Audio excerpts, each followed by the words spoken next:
Hello दोस्तों, I hope कि आप लोग बहुत अच्छे होंगे। मैं देसी तेवर से गोविंद तिवारी आपका हार्दिक स्वागत और अभिनंदन करता हूं। एक ऐसी एक्ट्रेस का बात करने जा रहा हूं जिसने फर्स्ट से अर्श तक का सफर तय किया है। फिल्मी दुनिया में उन्होंने कदम तो रख दिया था, पर इतना आसानी नहीं था कि फिल्मी दुनिया में अपना नाम और छाप छोड़ सके, क्योंकि एक मिडिल क्लास के नीचे की लड़की थी ये एक्ट्रेस। और उसके बाद उन्होंने सपना देखा कि मुझे अपना नाम और पहचान बनाना है, तो उन्होंने एक सेक्टर चुन लिया, फिल्म इंडस्ट्री का, बॉलीवुड का सेक्टर चुन लिया। पर बॉलीवुड में एंट्री इतना आसान नहीं होता, क्योंकि काम मिलना बहुत ही मुश्किल है, वो भी लड़कियों को। काम मिलने के चांसेस तो ज्यादा रहते हैं, पर मामला यह रहता है कि उनको बहुत सारे गलत कारनामों से गुजरना पड़ता है। गलत कारनामों का ही शिकार ये एक्ट्रेस हो गई थी। हाँ, मैं बात कर रहा हूं कंगना रनौत की। आज तो इस वक्त भारतीय जनता पार्टी के सांसद इस समय हैं। नाम और पहचान बनाने के लिए स्ट्रगल कर रही थी, संघर्ष कर रही थी, प्रोड्यूसर के पास बार बार जा रही थी, वहां से ऑफर तो मिल रहे थे, पर उसके बदले उनको एक रात बिताने का भी ऑफर मिल रहा था साथ साथ में, क्योंकि अगर रात नहीं बिताई गई तो फिल्म में उनको एंट्री नहीं मिलेगी। कंगना रनौत ये सब देखते देखते थक चुकी थी। उन्होंने पहले सोचा कि मैं ईमानदारी से फिल्म हिस्ट्री में आऊंगी, पर यह ईमानदारी उनका कहीं काम नहीं आया और उनको प्रोड्यूसर के साथ रात बिताना पड़ा।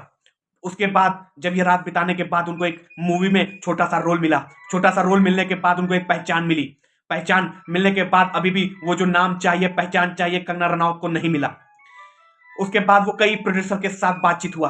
कंगना रनौत खूबसूरत भी थी और मॉडलिंग में भी अपना हाथ आजमा रही थी। इसी के साथ जब भी प्रोड्यूसर से बातचीत चल रही थी, तो प्रोड्यूसर इनको हीरोइन या छोटा सा रोल देने को तैयार हो गए थे, पर उसके बदले इनको उनके साथ सोना पड़ता था। बॉलीवुड की दुनिया में, चमक धमक की दुनिया में धीरे धीरे अपना नाम बढ़ाती गई, कदम रखती गई और विवादों को झेलती गई। एक विवाद तो बहुत वायरल हो गया था। आदित्य पंचोली, जो बहुत जाने माने एक्ट्रेस हैं, हीरो हैं, और इनके साथ इनका भी नाम जोड़ा जाता है और बताया जाता है कि ये जो कंगना रनौत है, इनकी गर्लफ्रेंड रहा करती थी। 20 साल पहले आदित्य चोपड़ा के साथ ये लिविंग रिलेशन में भी रहा करती थी। और एक ऐसा हुआ कि अचानक कंगना रनौत ने ये बयान दे दिया कि आदित्य चोपड़ा हमें शराब पी के मारते हैं और गाली गलौज पे उतर आते हैं। और ये मामला बहुत दिनों तक चला, मुकदमा हुआ, आरोप पे आरोप लगे, प्रति आरोप पे आरोप लगे। आदित्य चोपड़ा ने भी अपनी सफाई में बोला कि ये सब मेरे पे झूठे आरोप लगाए जा रहे हैं, पर यह मामला किसी तरह से थम गया। उसके बाद सुपरस्टार ऋतिक रोशन के साथ भी इनका नाम जुड़ने लगा, और जब ऋतिक रोशन के नाम साथ जुड़ने लगा तो बात शादी तक पहुंच गई, क्योंकि ऋतिक रोशन शादीशुदा थे और उनका तलाक हो चुका था। इसलिए कंगना रनौत ने उनको अपना जीवन साथी चुनने का मन बना लिया था, पर ऋतिक रोशन ने अपना जीवन साथी चुनने से कंगना रनौत को मना कर दिया। फिर कंगना रनौत ने आरोप लगाया शादी करने के नाम पर मेरे साथ शारीरिक संबंध बनाया गया, लेकिन उन्होंने शादी करने से इनकार कर दिया। पर ऋतिक रोशन को जब मीडिया वालों ने घेरा और पूछताछ की और प्रशासन ने भी पूछताछ की, तो ऋतिक रोशन ने कहा कि ऐसा मैंने कोई कमिटमेंट नहीं किया था, हम लोग रिलेशन में थे तो थोड़ा मोड़ा फिजिकल तो हो गए थे, पर उसमें मेरी खुद की अपनी मर्जी नहीं थी, दोनों की आपस की मर्जी थी।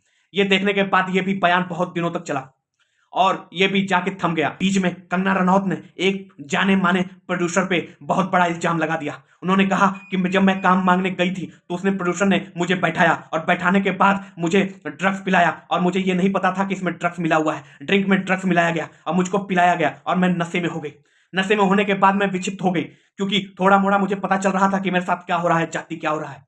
मुझे घर जाना था। मैंने उनसे बोला कि मुझे घर जाना है, लेकिन वो प्रोड्यूसर बोले चलो मैं छोड़ता हूं, तो मुझे उठा के लेके कार में गए और कार में मेरे साथ रेप किया गया।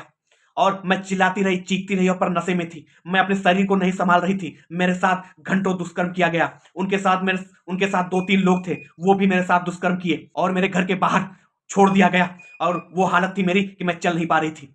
पर मेरे जो फ्लैट था, फ्लैट के जो कर्मचारी थे, गार्ड था, वो मुझे किसी तरह से उठा के मेरे फ्लैट तक ले आया। और मैंने आरोप भी लगाया, क्योंकि मेरे साथ इतना गलत हुआ था कि मैं हर रोज टूट रही थी, पर मैंने अपने आप को संभाला और मैं आज जनता की प्रतिनिधि बन के जनता की सेवा कर रही हूं।